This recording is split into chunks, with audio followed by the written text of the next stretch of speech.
안녕하세요. 오늘은 출간 이후 30년째 스테디셀러로 중국과 미국, 일본 등에서 150만 부 이상의 판매고를 기록한 펑지차이의 장편소설 전족을 소개해드립니다. 우선 작가 펑지차이에 대해 소개해드리면 그는 문화대혁명 후일담을 주제로 한 상은문학운동의 대표적인 작가로 그마저도 문혁 당시 박해를 받은 경험이 있다고 합니다.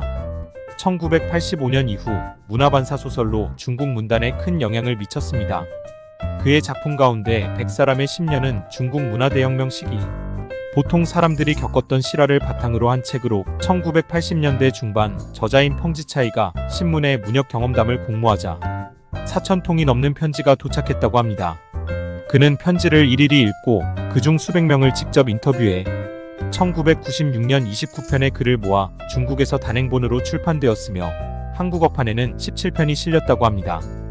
여기서 잠깐 상은문학과 반사문학에 대해 알아보면 상은문학은 문화대혁명으로 박해당한 사실들을 그려낸 소설입니다. 대표적 작품으로는 중걸령의 나부산의 혈루제, 종박의 나는 누구인가, 장현량의 노인과 개에 대한 이야기 등을 들 수 있습니다. 한마디로 상은문학은 역사나 삶의 상처를 기록하는 것이라면 반사문학은 역사나 삶에서 발생하는 문제를 성찰하고 일어난 일의 근본 원인을 찾는 데 중점을 둡니다.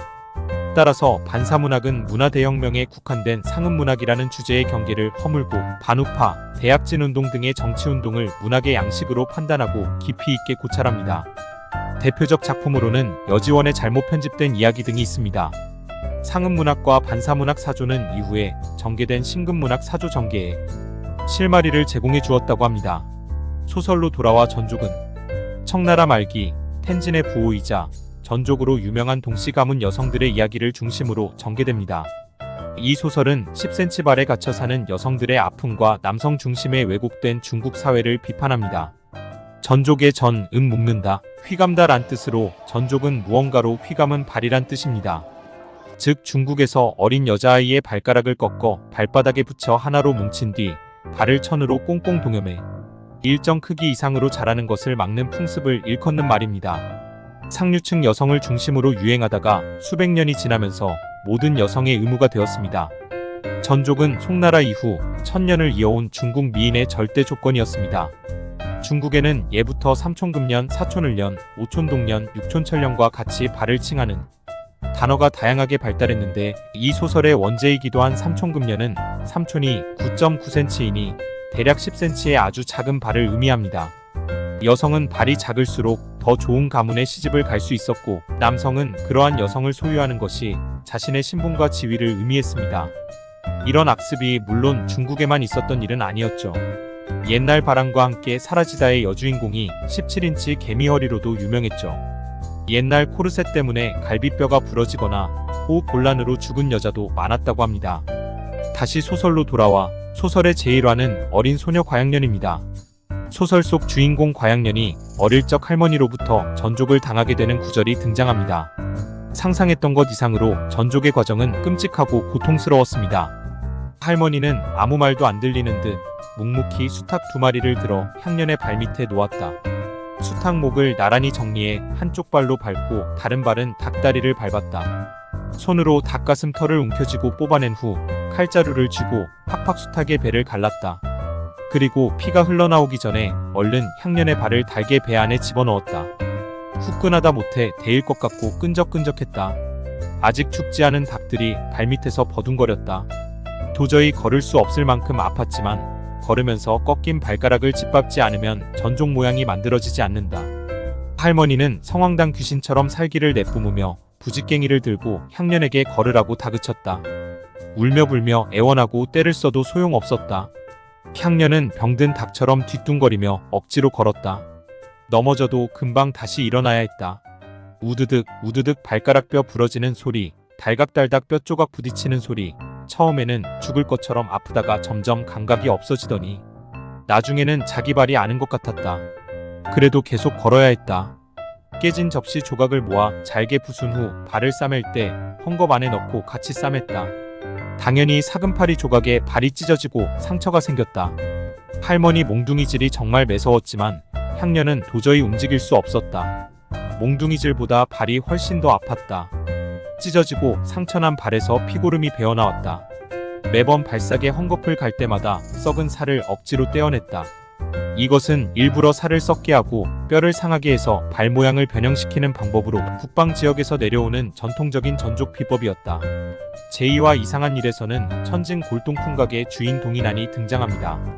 동인안과 둘째 아들 동소아가 진품, 가품을 구별하는 장면에서 동인안의 비범함이 드러납니다. 그중 그림 안에 낙관을 숨기는 장관을 가지고 진품을 구별해내는 장면이 등장합니다. 송나라 사람들은 그림 안에 글자가 보이는 것을 싫어해서 돌위가 아니라 나무 사이에 낙관을 남긴다고. 숨기는 낙관, 즉 장관이다. 제3화 이상한 일의 시작에서는 과양년이 전족광 동인안의 눈에 들어 동가로 시집가게 됩니다. 향년이를 동가로 보내며 할머니가 예쁜 신발 3켤레를 내놓으며 아래와 같이 당부의 말을 하죠. 백자라는 자주색 신발은 나중에 아들을 낳을 수 있게 해주고 백자밖에 더 신는 노란색 신인 황도에는 가마탈 때 신고 시댁에 도착하면 꼭 붉은 양탄자 위로 걸으며 혼례장에 들어가야 한다. 그리고 혼례를 치를 때는 채당해라는 신발로 갈아 신고 신방에 들어가서는 채당해를 숨겨둬야 평생 무탈하고 복을 받을 수 있다. 중국의 결혼 풍습이 복잡하긴 한데 신발의 세세한 의미 부여까지 숨막힐 정도죠. 전통을 목숨처럼 고수하는 할머니가 애지중지하던 손녀에게까지 가혹한 전족을 가할 수밖에 없었던 상황이 조금은 이해가 갑니다. 제사와 나리들의 학문 대결에서는 이른바 전족광들이 모여 전족에 대한 식견을 나누는 장면이 나옵니다. 그러면서 이른바 전족 경연 대회인 세각회 혹은 양각회라는 말이 나옵니다. 세각회 중에서도 대동세각회가 꽤 유명했나 봅니다. 전족이 그 옛날 미의 기준이었고 남성은 그러한 여성을 소유하는 것이 자신의 신분과 지위를 의미했기에 여자들은 기를 쓰고 세각회에 우승하려고 했죠. 여성이 남성의 소유물로 전락해버린 대표적인 예입니다. 이해부터 대동 여자는 하얗고 부드러운 피부와 가느다란 발을 중시했지요. 매년 4월 8일이 되면 온 성안의 여자들이 자기 집 대문 앞에 앉아 작은 발을 치켜 세우고 지나가는 사람들에게 내보입니다. 간혹 가난한 집 아가씨의 전족이 사람들의 시선을 끌어 그 값어치가 순식간에 100배 이상 치솟기도 합니다. 제5화 6화에서는 향년이가 동씨 가문 내에서 벌어진 전족 경연대회에서 패하면서 남편에게 패했다는 이유로 못생긴 발로 감히 나와 결혼 생활을 뻔뻔히 유지하려 하느냐라는 느낌으로 일상적인 구타가 이어집니다. 향년이는 이를 만회하고자 동가의 전족을 관리하는 반이모에게 전족과 관련된 여러가지 규칙, 법도, 금기조항 등에 대해 배웁니다. 제8화에서는 마침내 향년이가 동가 전족 경연대회에서 우승을 하고 전족광들은 이른바 신발 술잔을 돌아가며 술을 마시며 흥을 돋구는 장면이 나옵니다. 전족광들의 전족에 대한 식견을 겨루는 것을 넘어 전족에 대한 집착, 욕망이 여실히 드러나는 부분입니다. 동가 전족 경연대회에서 향년은 우승을 했으나 그녀를 시기하는 무리와 언제든 새로운 적수를 만날 수 있다는 불안감에 그녀는 동가에서 한시도 편안한 삶을 누리지 못합니다. 최고에 오르려면 끊임없이 겨뤄야 하고 상대를 망가뜨리지 못하면 자신이 망가진다는 것을 그 옛날 전족을 가하려던 할머니를 피해 울부짖던 어린 소녀가 이젠 스스로 전족의 굴레에 얽매인 기구한 삶을 살아가고 있습니다. 그 당시 여인들의 삶이 너무나 안타깝습니다. 제13화 뒤죽박죽에 가서는 전족 해방 풍조가 불면서 전족을 찬성하는 무리와 반대하는 무리 간의 갈등이 생겨나는 모습이 그려집니다. 그 배경으로 청나라 광서 27년에 발행된 전족 중단 권고 시후 전족 해방 권고가 등이 나옵니다. 이러한 어수선한 분위기 속에서 향란은 전족의 전통을 고수하는 가풍을 잇고자 조금이라도 분란이 될 만한 소지를 찾아 싹을 잘라버리죠. 여기서 잠깐 중국 여성의 신체 해방 변천에 대해 잠시 설명을 해드리면 중국 청나라 1890년대에 전족에 반대하는 이들이 딸들의 발을 묶지 않겠다고 동의했을 뿐 아니라 아들들을 전족한 여성과 혼인시키지 않겠다고 했는데 이를 불전족 운동이라고 합니다. 이를 주도한 계층은 새로운 서양 사상의 유입을 빨리 습득할 수 있는 사대부 계급의 남성이었고 점차 시간이 흘러 당사자인 지식인 여성이 주도하는 경향으로 바뀌게 됩니다. 20세기 초에는 전족을 하지 않는 여성 비율이 점차 증가하였고 1950년 중화인민공화국 정부에서 여성의 건강을 해치고 여성 억압의 도구라는 이유로 전족 금지를 명령하게 됩니다. 전족을 하게 되면 사실상 걷는 것조차 힘들어 밖에 나와 생산활동에 참여하는 것이 힘들었습니다. 그래서 전통적인 여성 일거리인 바느질, 견직물짜기, 자수 등 집안에서 머물며 생산 활동을 하는 방식인 여옹에 참여하는 것에 국한되어 있었죠. 하지만 전족 금지 후 1950년대부터는 농촌에서 여성들도 밖으로 나와 남성과 비슷한 노동 강도로 농사를 짓기 시작하면서 여성들의 활동 범위가 넓어지고 생산량도 늘게 되었죠. 그런데 놀랍게도 중국에 전족만 있었던 것이 아니었습니다. 1920년까지만 해도 여성이 가슴골이나 팔뚝 등의 신체를 노출해도 체포되어 감옥에 들어갔습니다. 따라서 여성은 전통적으로 가슴을 천으로 둘러가리고서 두두라는 속옷을 입게 되었던 것이죠. 자연히 가슴 발육에도 지장을 받게 됩니다. 그런데 서양 문물이 유입되면서 가슴에 두른 천을 풀고 속옷도 입지 않음으로써 가슴을 편히 숨쉬게 하는 움직임인 천유운동이 생겨납니다. 1927년 정부에서는 천유를 제창하며 여성의 가슴 결박을 반대했고 이를 어길 시 벌금을 부과하기도 하였습니다. 소설로 돌아와 전족을 반대하는 무리인 천족회에 동가 둘째 며느리의 딸 월계가 들어가게 됩니다. 그리고 향년은 전족을 고수하는 무리의 앞에 서서 고군분투합니다. 백화보에 다시 전족으로 돌아가려는 자매들에게라는 글을 게재하여 큰 화제를 불러일으켰습니다.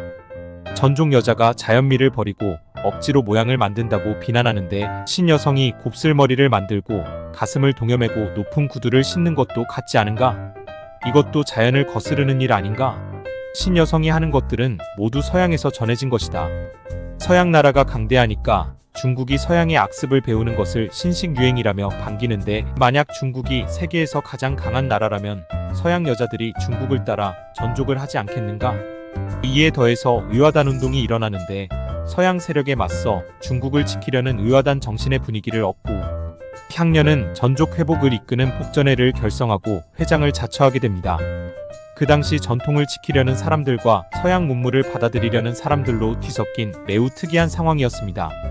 당시 천진거리에는 변발을 자른 사람, 변발을 기른 사람, 머리카락을 깨끗이 밀어버린 사람, 짧게 자른 사람, 가르마를 탄 머리, 전족, 전족을 푼 발, 다시 전족으로 돌아간 발, 천족, 가짜 천족, 가짜 전족, 전족도, 천족도 아닌 발까지 다양한 남녀의 외형이 뒤섞여 있었다.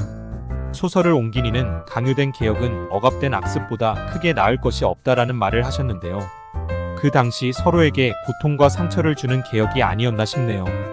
향년이 복전의 회장이 된 후 천족회의 회장 우준영과 만나 담판을 벌이는 장면이 있는데 이것이 소설의 명장면으로 꼽히기도 하면서 이후 벌어지는 반전의 중요한 터닝포인트가 됩니다. 이후 이야기는 스포가 될까봐 말씀은 못 드리지만 전족으로 인해 고통받던 여자들의 기구한 삶을 정말 여실히 드러내는 명작이라 생각됩니다.